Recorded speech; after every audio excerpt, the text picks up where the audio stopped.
Hello and welcome to Maths on the Move, the podcast from plus.maths.org. I'm Rachel Thomas. And I'm Marianne Freiberger.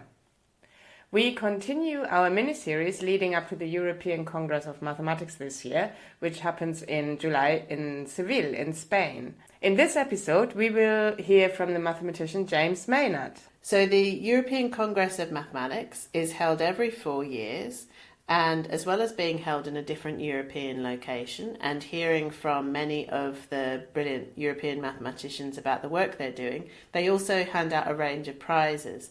So, as we mentioned in the last podcast, the European Mathematical Society prizes, the EMS, are given to young European mathematicians. They have to be under 35 at the year the prize is awarded.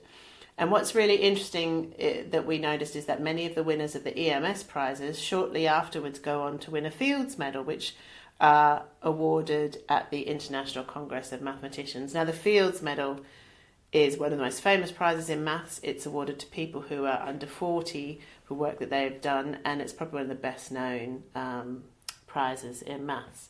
So for this mini-series, in the run-up to the ECM, we thought we were going to revisit some of the interviews with Fields Medallists we've done previously who had, before winning a Fields Medal, won an EMS prize. For this episode, we talked to James Maynard, a British Fields Medalist who won a Fields Medal in Helsinki in 2022. Now, we'd been keeping an eye on James Maynard for quite a long time because we met him at the ECM that happened in Berlin in 2016, where he gave a very interesting talk. We've seen him giving talks here in Cambridge, and we always thought, that's an interesting person with some interesting bit of work. Now, James works in number theory, in particular on something called the twin prime conjecture. Rachel, do you want to remind us what the twin prime conjecture says? Well, the twin prime conjecture is a great example of an amazing unsolved problem in number theory. So number theory often has these big unsolved problems which are incredibly easy to state, so anyone like you or I would be able to understand them, but they're resist attempts to prove them for centuries. So the twin prime conjecture is about prime numbers, those numbers divisible by one and themselves, and prime numbers are so important, they're sort of the building blocks of the whole numbers. And the twin prime conjecture says that there are infinitely many primes separated by 2. So 3 and 5 are prime numbers that are separated by 2. 5 and 7. 5 and 7 are prime numbers separated by 2. And the twin prime conjecture says that there are infinitely many of these pairs of primes. It's not solved. Progress gets made by proving results for primes with a gap between them, but we're not even close to proving results like the twin prime conjecture for primes where there's a gap size of 2. And so, as we'll hear from James, who was awarded the Fields Medal and the EMS prize for his work towards proving the twin prime conjecture, we still need some new idea to prove the twin prime conjecture, but perhaps it's only one more new idea that we need to prove the twin prime conjecture. Here's James.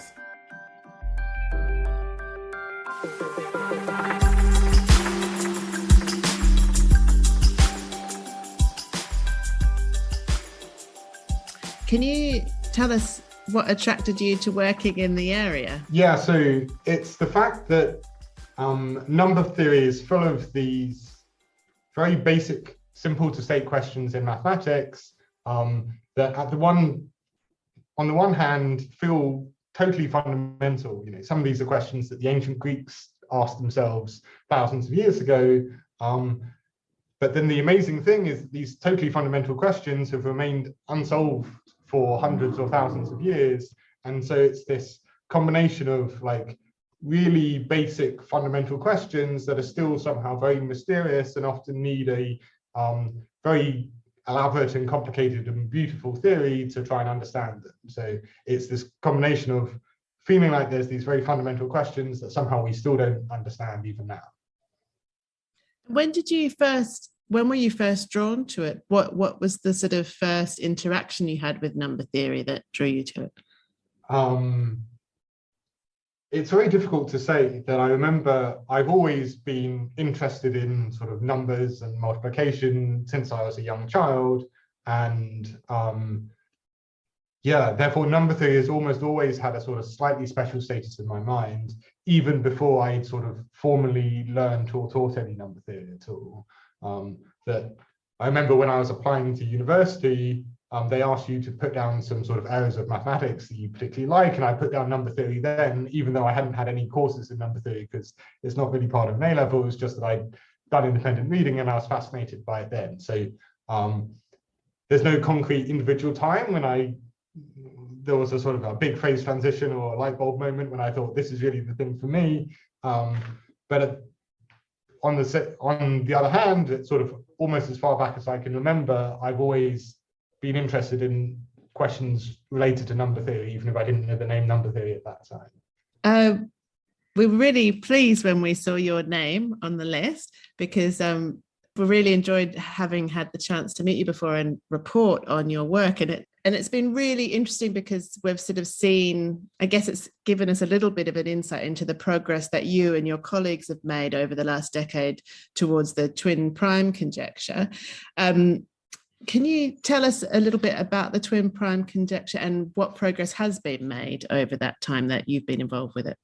Yeah, so the twin prime conjecture is very much one of these simple to state fundamental questions about numbers that has fascinated mathematicians for hundreds of years, but has remained slightly out of reach. So the twin prime conjecture is one of the first steps in trying to understand the distribution of prime numbers.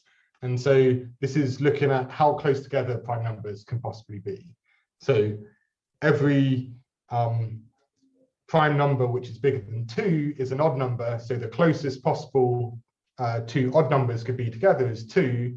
And the twin prime conjecture is the claim that infinitely often you do get these smallest possible gaps. So infinitely often you'd have 2 prime numbers that are just a distance 2 apart from one another. And so these are sort of unusually close primes that come very, very close together. That typically, as you go down the number line, we know that on average, the gaps between primes get bigger and bigger. But this would be saying that even if typically they get bigger, occasionally you get these very small gaps where the primes come very close together.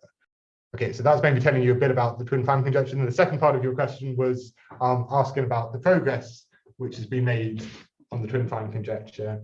And so, although we don't know how to solve the twin prime conjecture, and so there's still lots of unknown things about the distribution of gaps between primes, various bits of progress have been made over time, and maybe most recently, one big step forward was showing that even if we can't prove gaps of size 2, we can show that that infinitely often primes do come surprisingly close together. So you do get these unusually small gaps, even if they're not quite as small as the gap 2.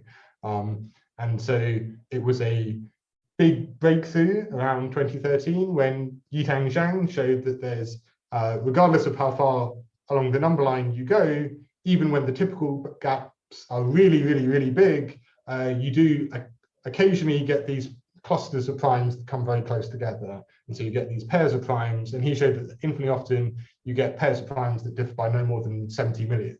So 70 million is a lot bigger than 2, but for mathematicians, this was an absolutely huge breakthrough because it was the first time we had any finite number. So 70 million's much bigger than 2, but it's an awful lot smaller than infinity. And I think it was in 2013 when you were a postdoc. So Zhang did 70 million, and I think there was some other progress. And then you managed to reduce that proof to prove that there's infinitely many pairs of primes that are only 600 apart. Is that right? And I read that you used a sort of a different approach. Can you give us any idea about what was different about your approach? Yeah, so it's all theoretical mathematics, but there was this important earlier work from 2005 that was using a set of techniques known as sieve methods. And sieve methods very roughly are a mathematical tool for translating some information that you understand about numbers into other information that you'd like to know about numbers. And so they created this sieve method that said, if you understand certain technical questions to do with, it's called primes and arithmetic progressions, which is the sort of information that in principle we know a little bit about and we're able to prove something, then you can translate that into information about small gaps between primes. The caveat to this work was that to prove this bounded gaps between primes result, we didn't have quite strong enough results to feed into the method.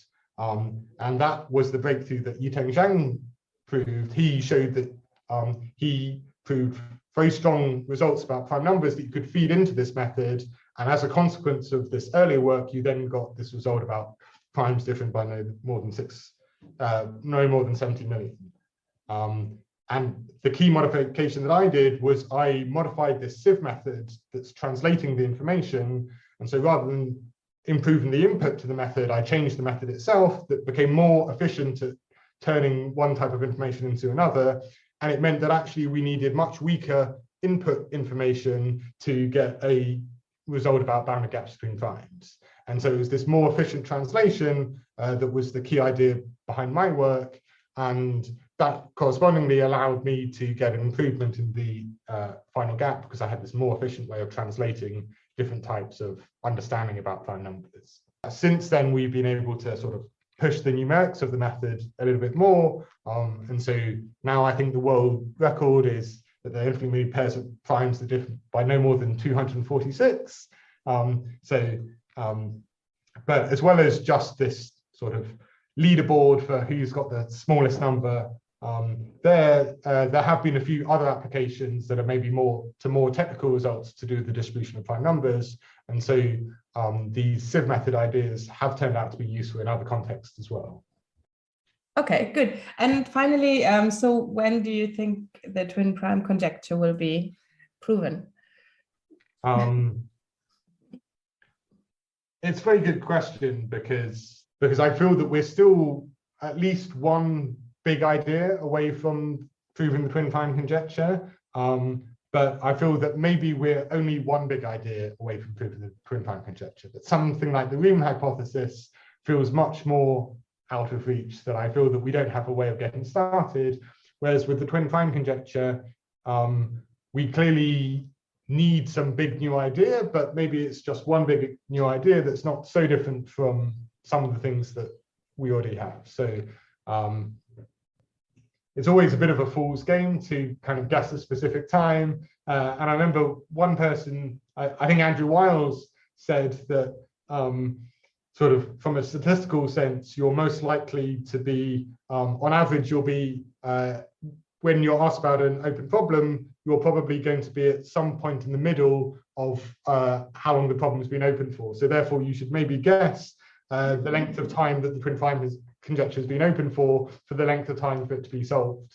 But people don't even agree for how long the twin prime conjecture has been open for, because I think the best written evidence is only just over 100 years ago, but other people have speculated it's 2,000 years ago. So I can't even give a good answer if I use the sort of cop-out Andrew Wiles strategy for this. I would be optimistic of it being solved within the next 100 years, but I really don't have any good feeling at all. I think it certainly needs a big new idea, and it's just very difficult to know when these big new ideas come along.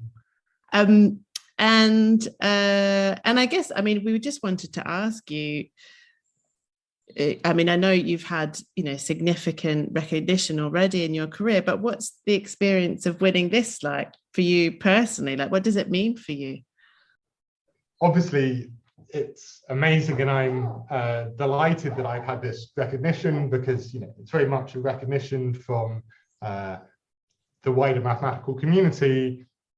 I mean, in some ways, it's slightly intimidating thinking of my name on this list of these sort of legends of mathematics from the past, people who I sort of looked up to when I was a kid and I was thinking about mathematicians.